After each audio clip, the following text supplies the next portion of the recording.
Coming up on Network Africa, at least 3 people die in a car bomb attack in the Somali capital, Mogadishu.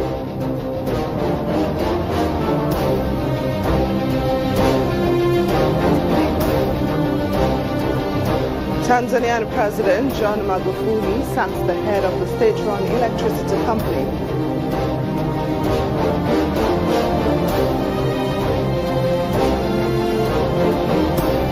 And the government closes the Gambia's Teranga FM radio station for supporting the opposition.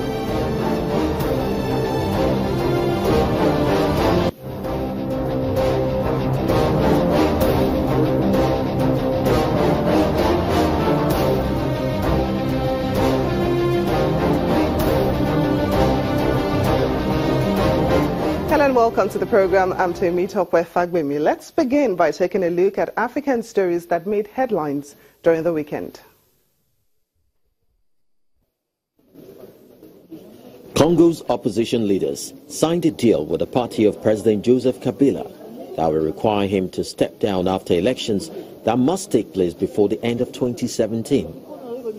Mediators from the Congo's Catholic Church had been heaping pressure on both sides for weeks to sign an agreement focused on preventing a slide into violence and possibly another civil war over Kabila's decision not to step down despite his mandate expiring more than a week ago.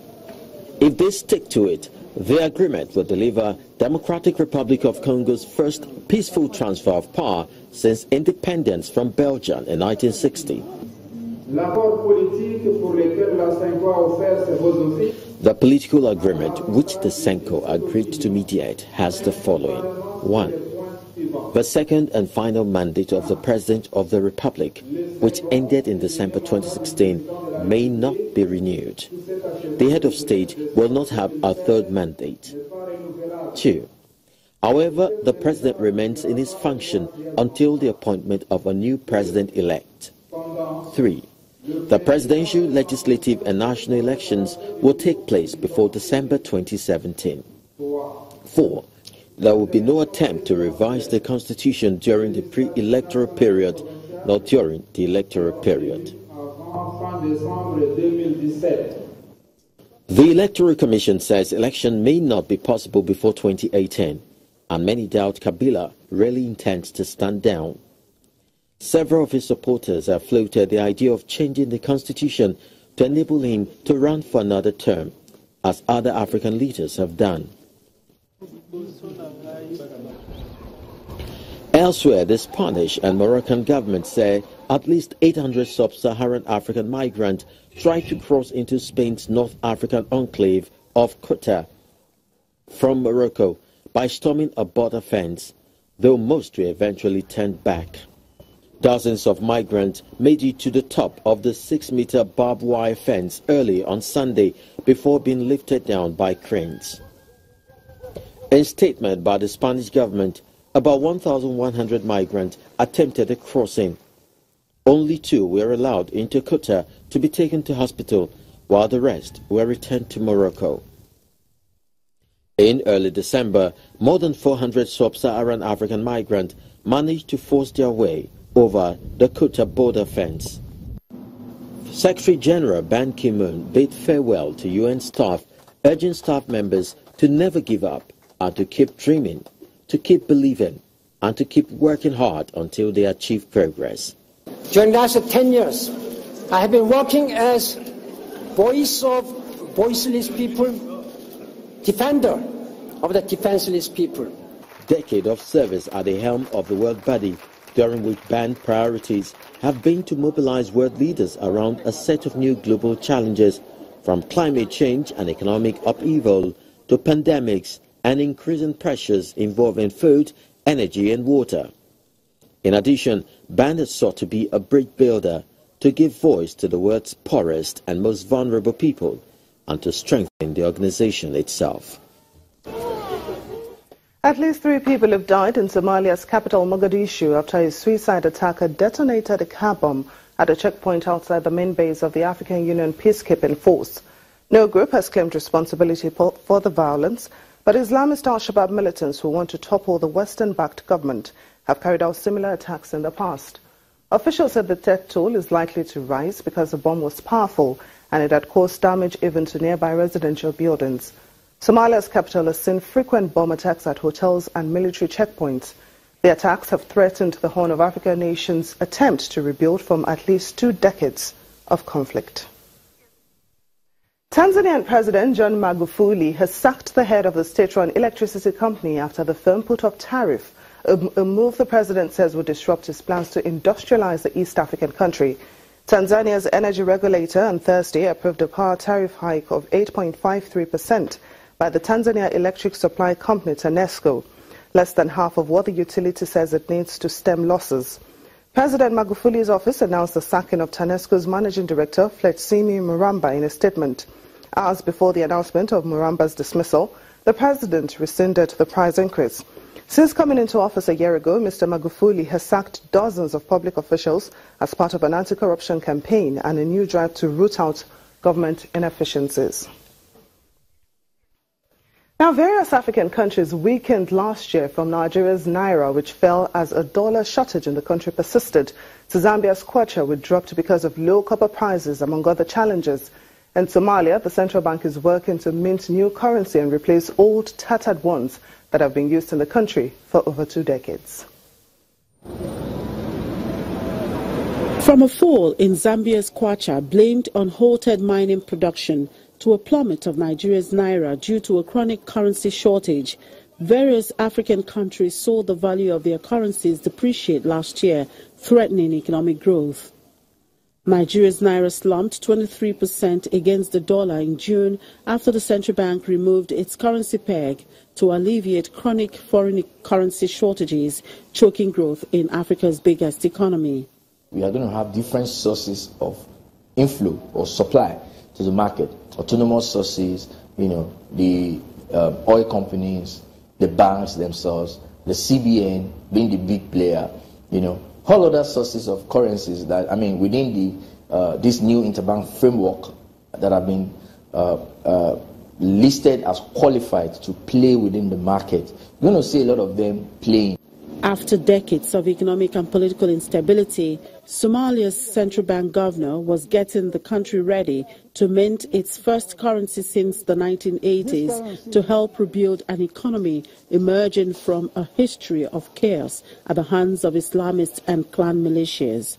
The last legal tender money that was produced by the central bank, that was in 1988-89. So all the money in circulation, banknotes in circulation, is fake now. In Zambia, the kwacha went into a free fall in September and was down more than 17% against the dollar at one point, its biggest one-day fall on record, further hampered by a rating downgrade from credit agency Moody's that the government criticized as unsolicited. As far as the sustained exchange rate, as I said, there's nothing that I see or nothing that I've read that would make me believe that this is going to be a sustained exchange rate, because we are still importing more than we are exporting. In Zimbabwe, a new currency was introduced to try ease a shortage of US dollars. The central bank started circulating $10 million worth of bond notes in November, a quasi-currency that authorities expect will ease the serious cash crunch, but will limit withdrawals to curb any abuses. This is the festive season. People need to buy stuff for the holidays. People need to prepare for the agricultural season. So you literally have forced people into a situation where they have no choice but to accept these bond notes. Zimbabwe's economy has nearly halved since 2000 after the violent seizure of white-owned commercial farms and disastrous printing of money. Well, let's get more on this story from our channel's business editor, Bosun Omofai, who joins us live in the studios. You're welcome to the program, Bosun. Good evening. Now, how would you rate the performance of African economies, especially Nigeria's, in 2016? Of course, the Nigeria story is already out there. The economy was in recession, even though we're yet to have the fourth quarter numbers as far as the GDP was concerned, but some projections are that it will remain along the corridor we've had before. We saw first quarter to third quarter aggregate of about 2.4% negative. And a number of African countries that are commodity-driven economies were negative in the year, with the exception of a few countries like Ghana that managed a 4% GDP growth. South Africa was largely flat, less than 1%.